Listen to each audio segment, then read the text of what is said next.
Shalom. First and foremost, before I begin, I want to give all praises to the Heavenly Father, Yahweh, by Hashem Yahushai, by Hashem Rakah Kadash. Double honors to the apostles, elders, and the bishops of Great Millstone. Peace and blessings to the hopefully elect, the sincere, Akim and Akwath, listening, learning, and keeping the faith and diligence of our Lord Yahushai. So as you can see the title here, Cuba fears total collapse amid grid failure and financial crisis. And what's been going on in Cuba for about the past week and a half, they've been in darkness, haven't had power for all this time. And there's a crisis going on out there, all right? There's a financial crisis. The grid is out. People don't have access to food, clean water. It's difficult for people to sleep and function and live a normal life. And this right here, this is a taste of what's to come to Babylon the Great, all right? Brothers have been bringing it out, been telling you from multiple sources that a blackout is coming to America. And we always reference it. You even saw the same thing happen in the movie Leave the World Behind. There was a blackout. So this is a taste of what's to come to America, Babylon the Great. And everything that's happening in Cuba is going to happen here in America, all right? Now, they've only not had power for a week and some change. But so far, as we're reading this article, there really are, there is no telling when the power is going to come back on. So people out there pretty much just destitute. You know, they don't have anything. And what little that they did have, it's either spoiling or they've lost hope in it, okay? Which this is prime grounds for there to be a revolution, for people to rise up against the government, for things to go completely left.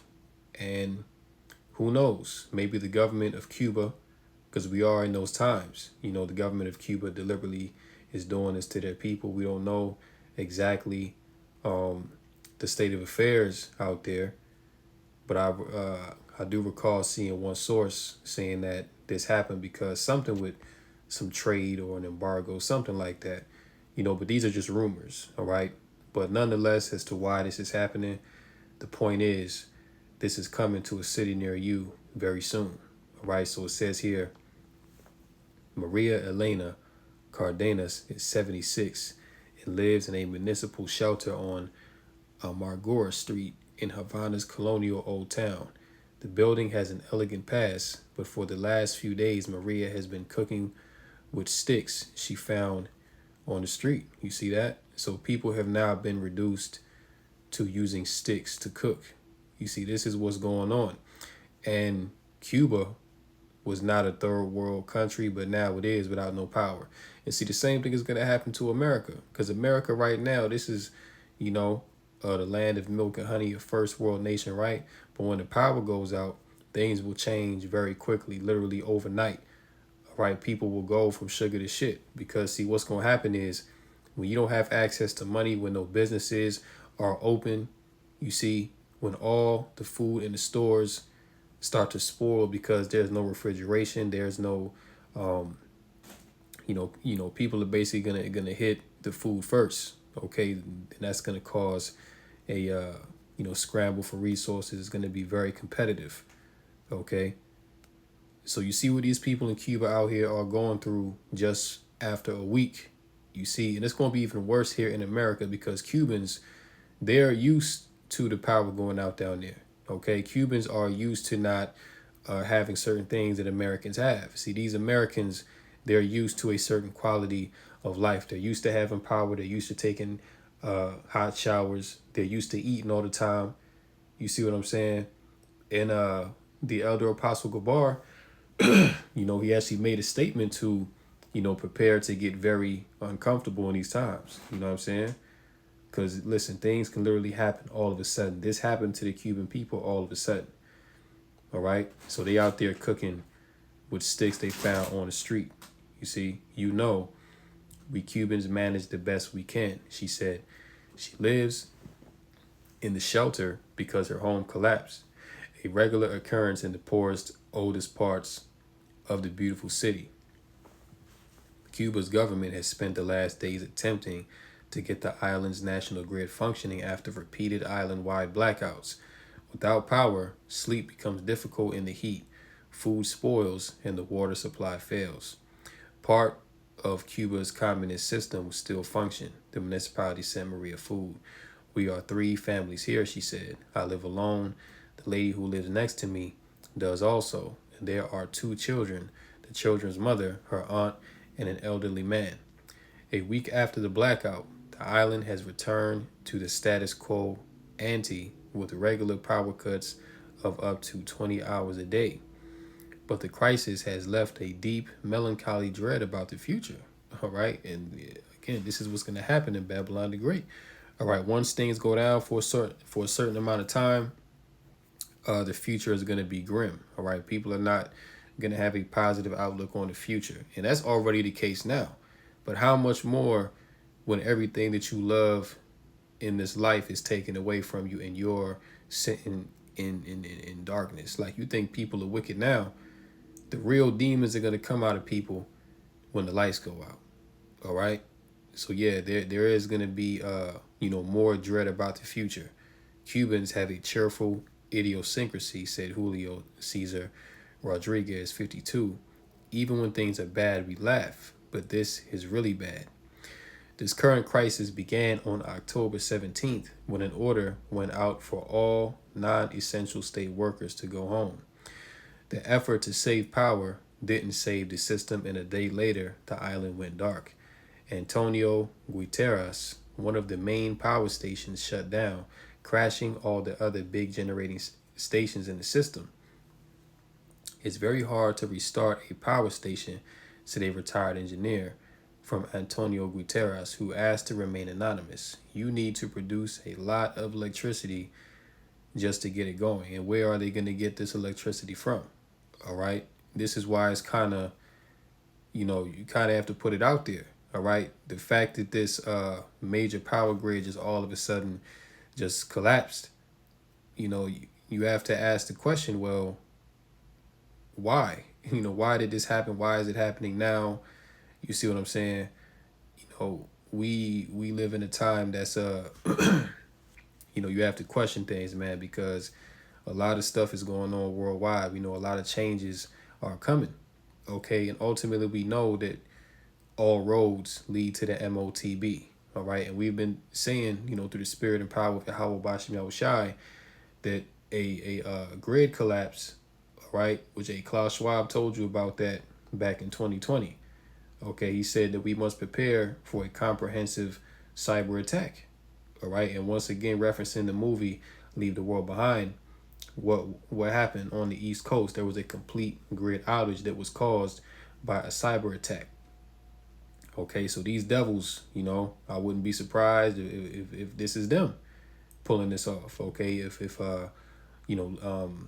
government officials within Cuba, were set up by Esau to cause this, so that those people out there, they will be more willing to accept the MOTB.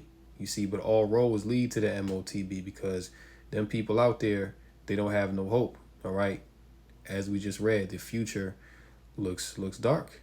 Okay, so now who knows? Like, when the power comes back on, they can say, hey, listen, we have this digital ID. If you sign up for this digital ID, because as far as I'm concerned, people out there in Cuba, their infrastructure isn't really digital like that. All right. So it would make sense that with this power going out, this would be means for the people out there to get on this digital system, because that's how they're going to be able to continue to live their life. All right. And we know that Esau, he has his hand in this. Okay, we can't be ignorant of Satan's devices, because this is the same thing that he's going to do in America, Babylon the Great, to get the people to, bow down to this new system. Okay, he's going to have to hard reset everything, take everything away from you so that you will fully comply, because you're not going to have any other option but to comply. All right, so this devil, he's setting snares. He's setting things up to where you're really not, well, he's gonna leave the people with no choice but to side with him. All right. The only ones that are gonna resist and exist upon faith are the hopeful elect. Okay. Lord willing, we be of that number, because we understand ultimately that this devil, he's about to digitalize the whole world. See, all the world, pursuant to the scripture that speaks about the hour of temptation, right? This thing is going to come upon all the world.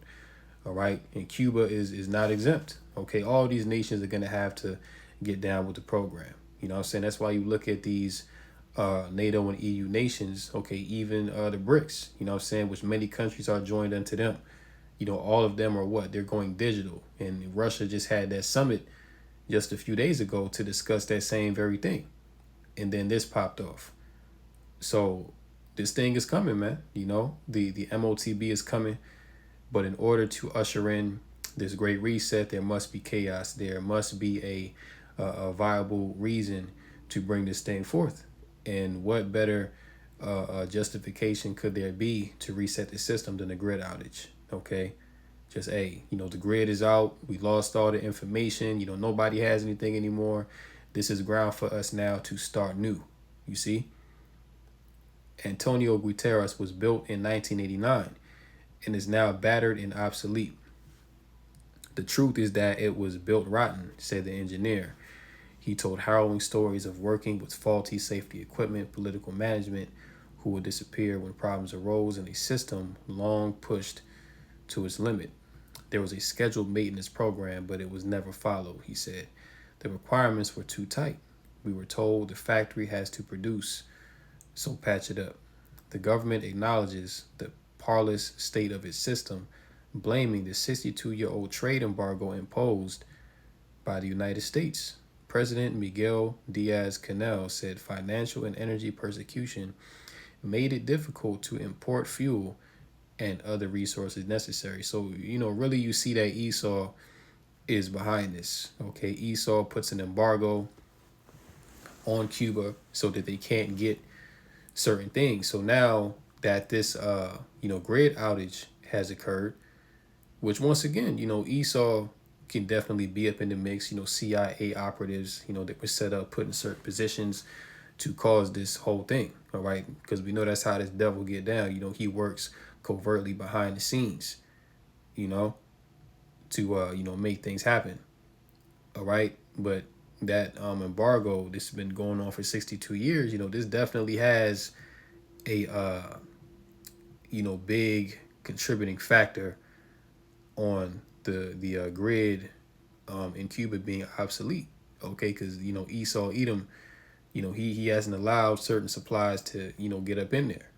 All right, so the bottom line is that, this is what's going on. Cuba fears total collapse. Okay, they fear that their whole government, their whole society, is on the verge of collapse. Okay, amid this grid failure and financial crisis, the money isn't no good. Okay, right now people can't even buy nothing, man, because nothing is open. Everything is shut down. You see, this is like the CV-19 on steroids. Okay, because at least during the CV-19 you had power. At least during the CV-19 you could go to the store and buy groceries. At least during the CV-19, like, you could travel places. Them people out there can't do nothing. You know what I'm saying? They can't even get gas for their vehicles, man. All right. So this is a very bad situation. This here is a, could turn into a humanitarian crisis if the power does not come back on within the next week or two. All right. And if the power does not come back on within the next week or two, people are going to get very desperate out there, because at that point resources are going to be, so few and far in between that there's going to be a competition. Okay, people are going to turn into savages over those resources, man. All right, especially once the government runs out of aid to give the people. All right, people going to be on their own, and you're going to see Second Ezra's 15 and 16 come into full effect out there in Cuba. And once again, the same thing is coming to America. All right, and you don't think Esau is looking at how them people are responding to what's going on out there in Cuba? All right, and all this is going on right before the election. Okay, Esau knows what's going on, and more than likely Esau is the one behind this. You see? But he's gonna use this to say, a complete blackout has completely destroyed the Cubans. You know what I'm saying? So now is the time to pull this on the American people, and let's see, how long they can last. Let's see if they're gonna cry out for me to give them help and aid. Which that is what's gonna happen. Okay, because even out there in Cuba right now, you got them people in the streets protesting, you know, talking about turn the power back on. You know what I'm saying? So you have seditions going on out there as well. Okay, but this is a very bad situation, man. And this is really scary. All right, and like I said, if the power don't come back on within the next week or two, you're gonna be seeing all out violence in Cuba, man. Like you're gonna be seeing it on the news. Cubans, murder is gonna go crazy, man. You know what I'm saying? All hell's gonna break loose out there. All right, let's get some scriptures. This is Second Ezra 15. Second Ezra 15 and 14. Woe to the world and them that dwell therein. For the sword and their destruction draweth nigh, and one people shall stand up and fight against another, and swords in their hands.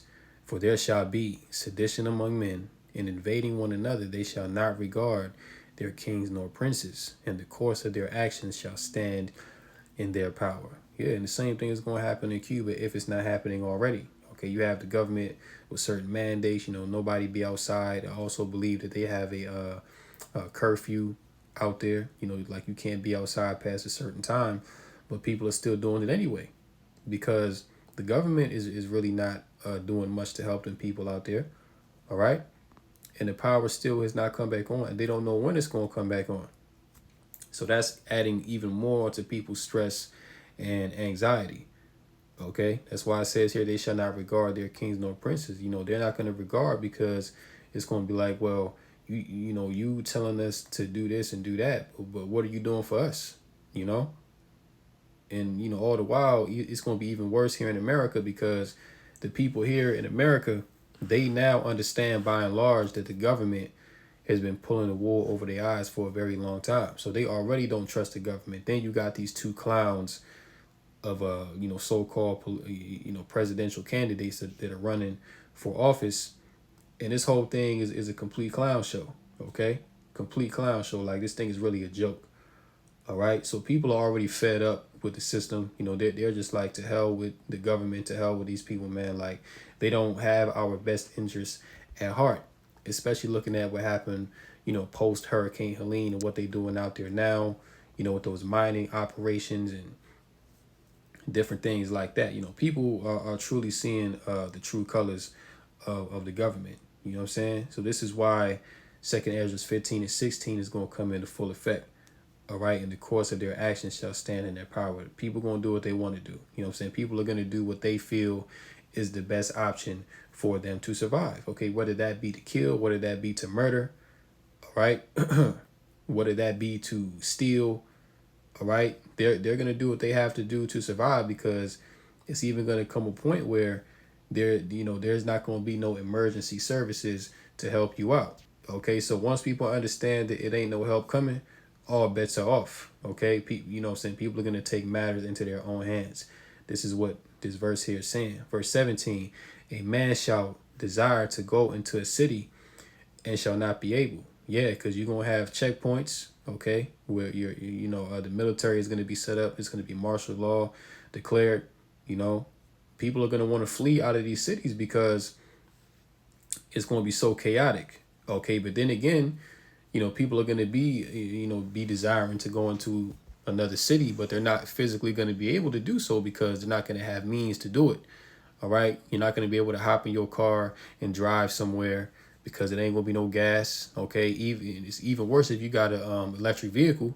You know what I'm saying? Because Esau can just tap into that, and electric vehicles have a certain range that they can travel. Well, Esau can tap into that and shut your whole shit down. All right, so you ain't going nowhere anyway. All right, then on top of them checkpoints, you know what I'm saying? If you ain't got that digital ID, like if you ain't got that charagma, then you ain't going nowhere. All right, you're gonna be limited to a 15-minute city. All right. Reading Verse 18, for because of their pride, the cities shall be troubled, the houses shall be destroyed, and men shall be afraid. And people out there in Cuba, you already know that they're afraid of what's going on, because their the future is uncertain. Okay, like the government, they ain't doing much. The people out there suffering. They don't know what's going on, and they don't really know what to do. You see, then again, on the island of Cuba, they're on an island, so it's not like you can just flee Cuba. You know what I'm saying? Like, I'm pretty sure that all the airports are shut down. Like, nothing's really running like that. So them people are really stuck out there. Okay, truly stuck, man. 19, a man shall have no pity upon his neighbor, but shall destroy their houses with the sword, and spoil their goods because of the lack of bread and for great tribulation. You see that?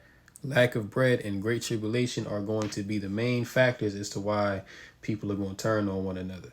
Okay, when you read Second Ezra, the 6th chapter, it tells you that friends shall fight one against another like enemies. Okay, you're going to have family fighting against one another. You're going to have friends that are going to turn on each other, man, because of great tribulation and the lack of bread. The only reason why you don't see it now is because there's an abundance. You know what I'm saying? Everybody can get food at their own leisure.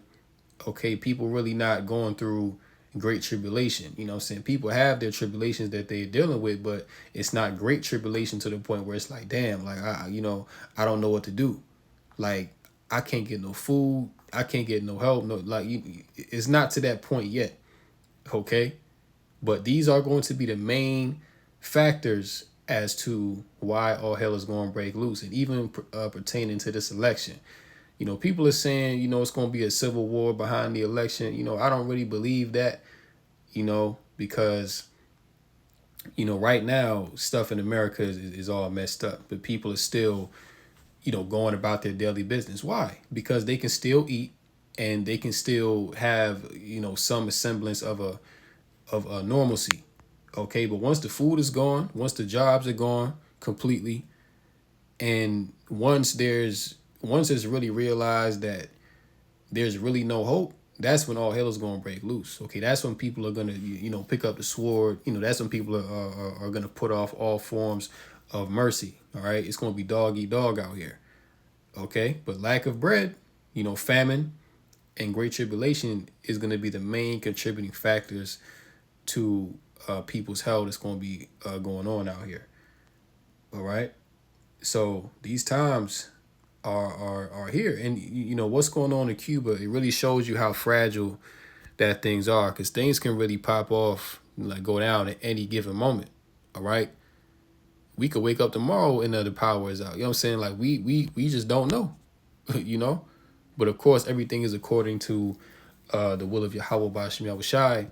But the point is, things can really pop off at any moment. You know what I'm saying? Like, we just have to, keep watching, keep preparing within the spirit, and, just keep praying to Yahweh Bashim Yahushai that we be worthy to escape these things. All right, because these things are coming to punish the wicked on this earth, man. All right, so we want to be exempt. We want to be in the good graces of Yahweh Bashim Yahushai and hide ourselves in that strong tower so that we can have protection from these things that are coming. But hey, look, we continue to tell you these are the times that we're in, and this is why it's important to watch what's going on around the earth, because these prophecies that are contained within Second Ezra, the 15th and 16th chapter, these things are already happening, okay, in certain parts of the earth. It just hasn't happened to Babylon the Great as of yet, but it's coming. Okay, this thing is coming, man. Second Ezra 16 and verse 17. Woe is me, who will deliver me in those days? The beginning of sorrows and great mournings, the beginning of famine and great death, the beginning of wars, and the powers shall stand in fear, the beginning of evils. What shall I do when these evils shall come? Behold, famine and plague, tribulation and anguish are sent as scourges for amendment. Okay, so really, this plague of darkness, because that's really what it is. It's really a plague, sent forth by the Lord. These things are sent as scourges for amendment. Okay, which basically means to address people's wickedness. All right, because in amendment is something that's done to correct. Okay, and a scourge is like a plague, something that's sent to afflict you. Verse 20. But for all these things they shall not turn from their wickedness, nor be always mindful of the scourges. Okay, so even right here in America, okay, you have things going on in these certain cities. Just because they don't talk about it on the mainstream news, people are ignorant to these things, man. All right. And, there's judgment happening all over the earth. But what? Even though these plagues are hitting, saying things are going down, people are not mindful of these scourges, meaning that people are not watching, people are not aware that these things are happening until it takes them all of a sudden like a snare. All right. And that's how it's going to take people, man. It's going to take them off guard because they haven't been watching. 21, behold, victuals shall be so good, cheap upon earth. Yeah, right now, food is so cheap. You can go to the market and get you a can of beans for $1 and some change. You know what I'm saying? You can go and get you a loaf of bread for $2, $3. Okay. So right now, food is so cheap. You know what I'm saying? You got all these food spots open out here that you can go to on your own leisure, and you can eat as much as you can afford. But the time is going to come. It's not going to matter how much you can afford because the supply is not going to be there. Okay. Hence why, a famine is going to hit. Okay. It's going to be a lack of resources, man. It's going to be a severe lack, shortage of goods that people can consume. All right. And that's what's going to contribute to the tribulation out here. All right. Victuals shall be so good, cheap upon earth. They shall think themselves to be in good case. And even then shall evils grow upon earth, sword, famine, and great confusion. For many of them that dwell upon earth shall perish of famine, and the other that escape the hunger shall the sword destroy. Yeah, so the scriptures say that many that dwell upon earth shall perish of famine. So a lot of people are going to die from, starving to death. Okay, just not having food, not having no nourishment to put inside their body. But even those that escape the hunger, okay, like you got the preppers out there that, they've been storing up years worth of food, non-perishable items. You see, they got the food, so they're gonna escape the famine initially, but the Most High is still gonna pull their card though. Okay, they're only gonna get but so far with that because ultimately they trust in carnality, and really these plagues are coming for them. The whole prepper community, man. Them trusting in their own strength and what they can gather unto themselves. The Most High is going to spoil that because ultimately you think that you can escape the Lord's judgment by the strength of your own hands. All right, so the Most High is going to use that against you. All right, the Lord is going to send spirits of vengeance against these people to clean them up and spoil their goods. Okay, as it says in Second Ezra, the 15th chapter. Okay. So yeah, man, listen, nobody's gonna escape. All right. It don't matter how prepared you think you are, nobody is prepared for what the Lord is bringing upon this earth. And ultimately, you can't do nothing about it because the Lord is in control of all things. Okay, so you really thinking that you can escape the judgment of Yahweh Bashmel Shai just because you got some food? That's a very proud spirit. All right, and that's really the whole reason why the Most High is bringing these plagues and these judgments, man, to bring down people's pride. Okay, because people really think that they have some sort of power within the strength of this world, but the Lord is going to remind you that you ain't in control of nothing. Okay, the Lord going to remind you that you just a mere mortal. All right, and that all everything that you put your hope and your strength into, it's all going to fail you at the end of the day. All right, really all that food that them preppers are storing up, that's going to be for the elect. Okay, that's going to be for the Lord's chosen. All right, don't the scripture say that my servants shall eat? Okay, hey, so we have to believe that, man. Like, if you truly serve the Lord and your spirit is inclined towards Yahweh by Shemel Shai, then you have to believe that. Okay, because hey, we don't know how the Lord is going to do it, but we believe that He is going to feed us when these certain things come. All right, but we know that them preppers though, they definitely going to get robbed and spoiled. All right, no doubt about it. It says, and the other that escaped the hunger shall the sword destroy. So yeah, even them preppers, they got the food and stuff like that. Somebody gonna come and spoil them. Okay, somebody gonna come and burn down the house, or they gonna get taken out by the sword some way somehow. The Lord is gonna make it happen. Verse 23, and the dead shall be cast out as dung. and there shall be no man to comfort them, for the earth shall be wasted, and the cities shall be cast down. Okay, so these nice, you know, bustling cities like New York and L.A., Chicago, you know, Miami, all these places that you see that's built up right now. Listen, the Lord about to collapse all this shit, man. Okay, just like how Havana, Cuba, that place is on the brink of collapse. All right, so we're in those times where Yahweh Bashim Shah, he's manifesting the end, man. All right, the Lord is manifesting the end. The signs are coming forth, and judgment is upon the whole of the earth. All right, so hey, just know this is coming to America. All right, total collapse, financial collapse, grid failure. I'm gonna go ahead and close out right here. Lord willing, this lesson was edifying through the Rakah Kadash, call Halal, Yahweh, Ba'ashem, Yahushai, Ba'ashem Rakah Kadash. And until next time, Lord willing, Kom Yasha'Allah, and the Bible Ball. On to the next one.